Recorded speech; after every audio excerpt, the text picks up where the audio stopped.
I learned a really valuable lesson this beach trip that might benefit you as well.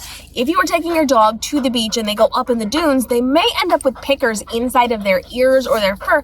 So it's really important to make sure you bring a comb and scissors with you while you are traveling. And thankfully, I had them with me because when my girls got them caught in their ears, I was able to use the comb to kind of brush it out and then clip them if I needed to. So that way I can make sure that I am not getting hurt and they are not getting hurt while we are traveling. And so we want to make sure that we are always bringing those things with us. But when you go out, if your dog is in the dunes, if they're in the tall grasses, if they're walking around anywhere but the sand, you should always make sure that you are running your hands over their bodies, especially their ears and the longer fur, to make sure there's nothing pokey in them. I will say this much. I have the Seresto collars on my girls, and they have a little bit of a pokey edge. And so sometimes when I'm petting them, I'll feel that against my skin and assume that it is the collar.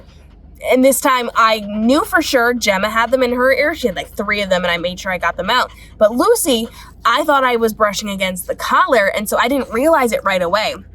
So making sure that you are intentionally going over your dog's body to make sure that they are not picking anything up that they shouldn't be is going to be really helpful for you while you are traveling, especially at the beach, especially with the dunes and the tall grasses.